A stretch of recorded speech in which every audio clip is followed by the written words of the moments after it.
ಜೈ ಹಿಂದ್ ಎಲ್ಲ ನನ್ನ KPTC ವಿದ್ಯಾರ್ಥಿಗಳಿಗೆ ಎಲ್ಲರೂ ಕೂಡ ನಮಸ್ಕಾರ. ವಿದ್ಯಾರ್ಥಿಗಳು ಎಲ್ಲರೂ ಏನು ಕೇಳ್ತಿದ್ದಾರೆ ಅಂದರೆ BESCOM result final merit list ಯಾವಾಗ ಬಿಡ್ತಾರೋ ಅಂತ ಸರ್ ಅಂತ ಕೇಳ್ತಿದ್ರಿ. ಇಲ್ಲಿ ನೋಡ್ರಿ ವಿದ್ಯಾರ್ಥಿಗಳು ಬೆಳಗಿನ ಬೆಸ್ಕಾಮ್ದ ಫೈನಲ್ ಮೆರಿಟ್ ಲಿಸ್ಟ್ ಯಾವಾಗ ಬಿಡ್ತಾರ ಅಂತ ಫುಲ್ ಡೀಟೇಲ್ದ ಒಂದು ವಿಡಿಯೋ ಮಾಡಿದ್ದೀನಿ. ಆ ವಿಡಿಯೋ ಯಾರು ನೋಡ್ರಿ ವಿಡಿಯೋ ನೋಡ್ರಿ, ಆ ಥರ ಲಿಂಕ್ ತೆಳಗೆ ಡಿಸ್ಕ್ರಿಪ್ಷನ್ ಇದ್ದಿರ್ತೈತಿ. ಬೆಸ್ಕಾಮ್ ರಿಸಲ್ಟ್ ಯಾವಾಗ ಬಿಡ್ತಾರೋ ಅದ್ರ ಜೊತೆಗೆ ಮೆಸ್ಕಾಮ್ ಮತ್ತು ಚೆಸ್ಕಾಮ ಜಸ್ಕಾಮ ಹೆಸ್ಕಾಮ ಈ ಥರ ಲಿಸ್ಟ್ ಆಯ್ತು. ಮತ್ತು ಹೆಸ್ಕಾಮ್ದ ಯಾವುದೇ ರೀತಿಯಾಗಿ ಅಪ್ಡೇಟ್ ಸಿಕ್ಕಿರೋದಿಲ್ಲ. ಹೆಸ್ಕಾಮ್ದು ಯಾವುದೇ ವಿಡಿಯೋ ಮಾಡಿಲ್ಲ. ಮತ್ತು ಮೆಸ್ಕಾಮ್ದು ಕೂಡ ಅಪ್ಡೇಟ್ ಸಿಕ್ಕಿರ್ತೈತಿ, ಅದನ್ನು ಕೂಡ ನಾಳೆ ಅಪ್ಲೋಡ್ ಮಾಡ್ತೀನಿ ವಿಡಿಯೋ. ಈಗ ಬೆಸ್ಕಾಮ್ ವಿಡಿಯೋ ಈಗಾಗಲೇ ಅಪ್ಲೋಡ್ ಮಾಡಿನ, ಆ ವಿಡಿಯೋ ನೋಡಿರಿ. ಅದರೊಳಗೆ ಫೈನಲ್ ಮೆರಿಟ್ ಲಿಸ್ಟ್ ಯಾವಾಗ ಪ್ರಕಟಣೆ ಮಾಡ್ತಾರೋ ಈ ತಿಂಗಳನ್ನ ಪ್ರಕಟಣೆ ಆಕೈತೆ, ನೆಕ್ಸ್ಟ್ ಮಂತ್ ಯಾವಾಗ ಪ್ರಕಟಣೆ ಆಕೈತಿ ಅದರೊಳಗೆ ಸಂಪೂರ್ಣ ಮಾಹಿತಿ ಆ ವಿಡಿಯೋದಲ್ಲಿ ತಿಳಿಸ್ಕೊಟ್ಟನು.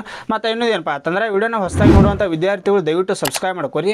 ಯಾಕಂದ್ರೆ ಪ್ರತಿಯೊಂದು ಗೌರ್ಮೆಂಟ್ ಜಾಬ್ಸ್ ಬಗ್ಗೆ ಮತ್ತು ಇದೇನು KPTC ಐತೆ, KPTC ಫೈನಲ್ ಮೆರಿಟ್ ಲಿಸ್ಟ್ ಆಯ್ತು, ಕಟಪ್ ಲಿಸ್ಟ್ ಆಯ್ತು, ಕೌನ್ಸಿಲಿಂಗ್ ಆಯ್ತು, ಇನ್ನಿತರ ಮಾಹಿತಿಗಳನ್ನ KPTC A to Z ಮಾಹಿತಿಯನ್ನು ಡೈಲಿ ನಿಮ್ಗೆ ತಿಳಿಸ್ಕೊಡ್ತಾ ಇರ್ತಾನೆ. ಅದಕ್ಕಾಗಿ ಚಾನಲ್ ಹೊಸದಾಗಿ ನೋಡ್ತಾ ಇದ್ದವು ವಿದ್ಯಾರ್ಥಿಗಳು ಸಬ್ಸ್ಕ್ರೈಬ್ ಮಾಡ್ಕೊಂಡು ವಿಡಿಯೋ ನೋಡೋದು ಬರ್ರಿ.